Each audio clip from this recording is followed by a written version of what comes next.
Hi friends, అందరికీ నమస్కారం. Friends, ఈ వీడియోలో ఆంధ్రప్రదేశ్ రాష్ట్ర వ్యాప్తంగా ఉన్నటువంటి కరెంటు మీటర్ కలిగిన వారికి ఇక నుంచి అంటే వచ్చే నెల నుంచి కరెంటు బిల్ అనేది లేకుండా రాష్ట్ర ప్రభుత్వం అయితే గుడ్ న్యూస్ ప్రకటించిందండి. సో వీడియోలోకి వెళ్ళి పూర్తి వివరాలు అయితే తెలుసుకుందాం. వీడియోని మీకు నచ్చితే ఖచ్చితంగా లైక్ చేసి మీ యొక్క ఫ్రెండ్స్ అండ్ ఫ్యామిలీకి వీడియోని షేర్ చేయండి. కరెంటు మీటర్ ఉన్నటువంటి ప్రతి ఒక్కరు కూడా ఈ వీడియోని స్కిప్ చేయకుండా ఎండ్ వరకు పూర్తిగా చూడండి. ఎందుకనంటే చాలామందికి ఈ విషయం తెలియక కరెంటు బిల్లులు అయితే ఎక్కువగా కట్టుకుంటూ ఉన్నారనమాట. సో అట్లా కాకుండా ఇక్కడ నుంచి మనకు వచ్చే నెల నుంచి మన యొక్క రాష్ట్ర ప్రభుత్వం చెప్పినటువంటి గుడ్ న్యూస్ ప్రకారం చేస్తే మన కరెంట్ బిల్లు కూడా లేకుండానే మనం చాలా అంటే చాలా బెనిఫిట్స్ అయితే పొందుకోవచ్చు.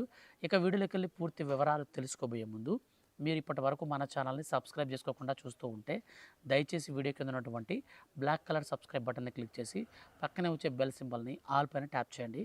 అప్పుడే మీకు ఏ చిన్న అప్డేట్ అయినా సరే వచ్చిన వెంటనే, ముఖ్యంగా కరెంటు మీటర్లకు సంబంధించి కరెంటు బిల్లులకు సంబంధించి రాష్ట్ర ప్రభుత్వం నుంచి వచ్చిన ప్రతి ఒక్క అప్డేట్ని కూడా రెగ్యులర్గా నేను మీకు వీడియో చేసి తెలియజేస్తుంటాను కాబట్టి మీ యొక్క మొబైల్కి అయితే రావడం జరుగుతుంది. ఇక మనం వీడియోలోకి వెళ్ళి పూర్తి వివరాలు కనుక చూసుకున్నట్లయితే ఆంధ్రప్రదేశ్ రాష్ట్ర ప్రభుత్వం ఇప్పుడు కరెంటు మీటర్ల పైన ఊహించని శుభవార్త చెప్పింది. అందులో భాగంగానే మనకు ఒక అప్డేట్ అయితే రావడం జరిగిందండి. సో ఈ యొక్క అప్డేట్ మనం క్లారిటీగా అయితే తెలుసుకుందాం. ఆంధ్రప్రదేశ్ ప్రజలకు కూటమి సర్కార్ మరో తీపి కబురు చెప్పింది. ఈ నెల నుంచి కరెంటు ఛార్జీలను తగ్గించబోతున్నట్లు ఇంధన శాఖ మంత్రి గొట్టిపాటి రవికుమార్ వెల్లడించారు.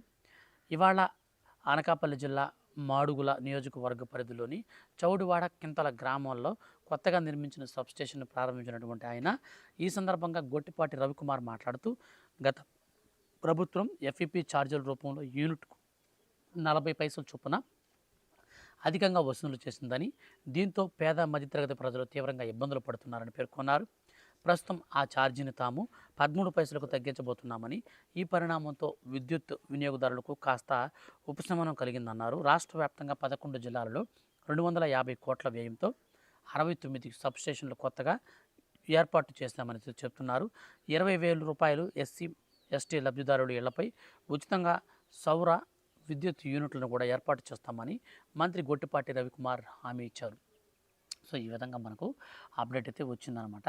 సో ఈ యొక్క అప్డేట్ని బట్టి మనం క్లారిటీగా చూసుకున్నట్లయితే, సో మనకు ఫస్ట్ ఆఫ్ ఆల్ బాగా గుర్తుపెట్టుకోండి, ఇప్పుడు మన యొక్క రాష్ట్ర వ్యాప్తంగా ఈ యొక్క ఎఫ్పిపి ఛార్జెస్ ఏవైతే ఉన్నాయో, సో ఈ యొక్క ఎఫ్పిపి ఛార్జెస్ అనేవి మనకు భారీగా తగ్గడం అయితే జరిగిందనమాట. సో మనకు ఇప్పుడు తగ్గించి 40 పైసలుగా 44 పైసలుగా ఉన్నటువంటి దాన్ని 13 పైసలకి అయితే తీసుకొచ్చారనమాట. ఇక్కడ నుంచి మన కరెంటు బిల్లులు అనేది తక్కువగా కట్టడానికి అయితే అవకాశం ఉంటుంది.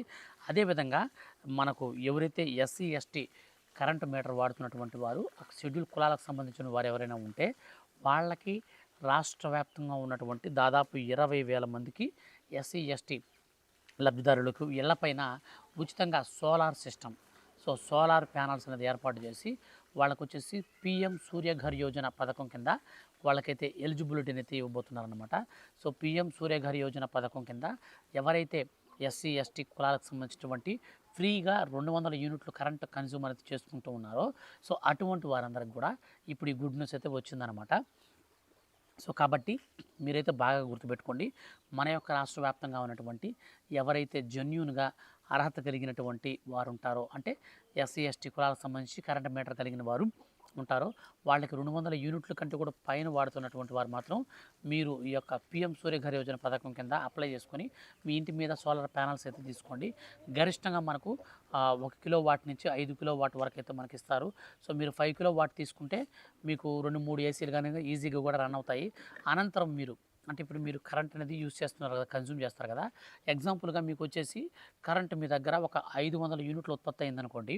500 యూనిట్లు ఉత్పత్తి అయితే అందులో మీరు 200 కానీ 300 యూనిట్లు కానీ కరెంట్ కానీ కన్జ్యూమ్ చేస్తారు ఇంకో పర్ మంత్. మిగిలినటువంటి 200 యూనిట్లకి మీకు గవర్నమెంటే తిరిగి డబ్బులు చెల్లిస్తుంది. సో ఈ విధానంలో ఇప్పుడు మనకు వచ్చేసి ఈ యొక్క ఎస్సీ ఎస్టీ కులాలకు సంబంధించినటువంటి వారందరికీ ఇంటిపైన ఈ యొక్క సూర్యఘర్ యోజన పథకం కింద సోలార్ ప్యానల్స్ అనేది ఏర్పాటు చేసి చేయబోతున్నారు. అందులో మనకు గరిష్టంగా 78,000 రూపాయల సబ్సిడీ అయితే వస్తుందన్నమాట. సో మీరు ఎవరైనా ఒక పర్ఫెక్ట్ వెండర్ని అయితే తీసుకోండి. అంటే మనకు ఈ సోలార్ ప్యానల్స్ బిగించేటువంటి వెండర్స్ ఉంటారు. సో వాళ్ళనైతే మీరు పర్ఫెక్ట్గా ఉండేవాళ్ళని, మంచిగా ఉండేవాళ్ళని, విత్ వారంటీ ఇచ్చేవాళ్ళని కూడా బాగా గుర్తుపెట్టుకోవాలి. వారంటీ కూడా ఇచ్చేవాళ్ళనిగా మీరు ఎంచుకోండి. వాళ్ళని ఎంచుకొని మీరు కొటేషన్ అయితే ఎంచుకొని బ్యాంకులో కనుక మీరు ఇస్తే, బ్యాంకులో వచ్చేసి వాళ్ళు మీ యొక్క సంబంధించినటువంటి డీటెయిల్స్ అనేది చెక్ చేసి అంటే మీ సిబిల్ స్కోర్ ఇవన్నీ చెక్ చేసి డైరెక్ట్గా మీకైతే శాంక్షన్ చేస్తారు. మీ యొక్క అమౌంట్ అంతా కూడా వెండర్కి వెళ్ళిపోతుంది. అమౌంట్ అంతా వెండర్కి వెళ్ళిపోతుంది. అప్పుడు మనకు వచ్చి సోలార్ ప్యానల్స్ అన్ని బిగిస్తారు. బిగించిన తర్వాత మీకు వారంటీ ఉంటే మీకు ఏదైనా ట్రబుల్ వచ్చినప్పుడు మీకైతే ప్రాబ్లం ఉండదు. కాబట్టి మీరు మంచి వ్యక్తిని సెలెక్ట్ చేసుకొని మీరు ఈ సోలార్ ప్యానల్స్ అయితే పెట్టుకోండి. మీకు ఈఎంఐ వచ్చేసి మీకు జస్ట్ ఒక ₹1000 నుంచి 1400, ₹1500 కంటే తక్కువగానే ఉంటుంది ఈఎంఐ వచ్చేసి. అయితే మీకు సోలార్ ప్యానల్స్ నుంచి మీకు డబ్బులు రిటర్న్ కనుక మీరు తెచ్చుకోగలిగితే అంటే మీరు తీసుకునేటప్పుడు 2 కిలోవాట్ కానీ 3 కిలోవాట్ కానీ 4 కిలోవాట్ కానీ 5 కిలోవాట్ కానీ ఇలాగని తీసుకున్నట్లయితే మీకు కొంచెం 3 lakhs 4 lakhs 5 lakhs అయినా సరే మీకు శాంక్షన్ చేస్తారు. అందులో మీకు 78,000 ₹78,000 వరకు ప్రభుత్వం సబ్సిడీ దోచేస్తుంది. మిగిలినటువంటి అమౌంట్ని మాత్రం మనం ఈ యొక్క ఈఎంఐ పద్ధతిలో కట్టుకోవాలి. సో మనకి ఇది వచ్చే నెల నుంచి ఎవరైతే కరెంటు బిల్లు కట్టుకోకూడదు అనుకున్నారో వాళ్ళందరూ కూడా ఈ నెల నుంచి మీరు అప్లై అయితే చేసుకోండి. ప్రస్తుతానికి మనకు ఈ కరెంటు బిల్లులు ప్రస్తుతానికి ఇప్పుడు మనకు విద్యుత్ ఛార్జీలు అయితే మనకు సవరించారనమాట. ఇక నుంచి మన యొక్క కరెంటు బిల్ అనేది మనమే లెక్కేసుకోవచ్చు అనమాట. సో ఆ విధంగా అయితే మనకు ఒక అప్డేట్ కూడా ఇవ్వడం జరిగింది. సో దానికి సంబంధించి క్లారిటీగా ఎక్స్ప్లెయిన్ చేస్తాను, చూడొచ్చు మీరు. సో మనకు వచ్చేసి 0 నుంచి 30 యూనిట్ల వరకు మనం కనుక కరెంట్ కనుక వాడితే ₹90 చొప్పున మనకు ఒక యూనిట్కి అయితే ఛార్జ్ చేస్తారు. 31 నుంచి 75 యూనిట్ల మధ్యలో కనుక మనం కరెంట్ కనుక వాడితే ₹3 అయితే పడుతుంది యూనిట్కి. అదేవిధంగా 76 నుంచి 128 యూనిట్లు మనం వాడితే ₹4.5 అయితే పడుతుంది యూనిట్ కాస్టు. 126 నుంచి 225 యూనిట్ల వరకు మనకు ₹6 అయితే డబ్బులు పడుతుంది. 226 నుంచి 400 యూనిట్ల వరకు ₹8.75 అయితే మనకు యూనిట్ ఛార్జ్ అయితే ఉంటుంది. 400 కంటే ఎక్కువ మనం కరెంట్ కనుక యూనిట్లు కనుక యూజ్ చేస్తే ₹9.75 అయితే మనకు యూనిట్ పడుతుంది. సో ఇక్కడ చూడొచ్చు మనం కాస్ట్ అనేది. సో మనకు ₹90 నుంచి ఇంటి నిర్మాణానికి ఇంట్లో వాడేటువంటి విద్యుత్తుకి సంబంధించి ₹90 నుంచి గరిష్టంగా 400 కంటే పైన వాడితే ₹9.75 వరకు ఇంటికి ఒక యూనిట్కి ఛార్జ్ అయితే పడుతుందన్నమాట. ఇక మనకి ఇది వచ్చేసి వాణిజ్య విద్యుత్ ఛార్జీలు, అంటే మన షాప్స్ ఇవి ఉంటాయి కదా, కమర్షియల్ పర్పస్ అట్లాంటి కరెంట్ మీటర్ కనుకుంటే వాళ్ళకి 0 నుంచి 50 యూనిట్ల వరకు ₹5.40 అయితే యూనిట్ కాస్ట్ ఉంటుంది. ఇక 51 యూనిట్ల నుంచి 100 యూనిట్ల మధ్యలో కనుక వాడితే ₹7.65 అయితే యూనిట్కి ఉంటుంది. 101 యూనిట్ నుంచి 300 యూనిట్ల మధ్యలో కనుక వాడితే ₹9.05 అయితే ఉంటుంది. 301 యూనిట్ నుంచి 500 వరకు వాడితే ₹9.60 ఉంటుంది. 500కు పైన వాడితే ₹10.15 అయితే యూనిట్కి ఉంటుంది. సో ఈ విధంగా మనకైతే ఉంటుందన్నమాట. సో మనకు వచ్చేసి మొత్తంగా అక్టోబర్ నెలలో సెప్టెంబర్ నెలలో కూడా మీరు ఈజీగా మీకు వచ్చినటువంటి యూనిట్ని బట్టి క్యాలిక్యులేట్ చేసుకోవచ్చు. లేదా మీకు నెక్స్ట్ మంత్ వచ్చేదని సరే మీరు ఈజీగా క్యాలిక్యులేట్ చేసుకోవచ్చు. సో ఏం లేదండి, మీకు వచ్చిన యూనిట్లని మీకు యూనిట్ కాస్ట్ కనుక మీరు కొట్టినట్లయితే వచ్చేస్తుందన్నమాట. సో అందులో మనకు వచ్చేసి బిల్లుకి మనకు వచ్చినటువంటి అమౌంట్కి అదనంగా మనకు ఫిక్స్డ్ ఛార్జీలు అయితే వసూలు చేస్తారు. కస్టమర్ ఛార్జీలు అయితే వసూలు చేస్తారు. ఎలక్ట్రిసిటీ డ్యూటీ ఛార్జీలు అయితే చేస్తారు, దాని మీద మనకి వేస్తారు. ట్రూ అప్ ఛార్జీలు అయితే వేస్తారు. పీపీసీఏ ఛార్జీలు అయితే వేస్తారు. వీటన్నింటిని కలిపి బిల్లులు అయితే మనకు మొత్తంగా కలిపి అయితే మనకు యాడ్ చేస్తారనమాట.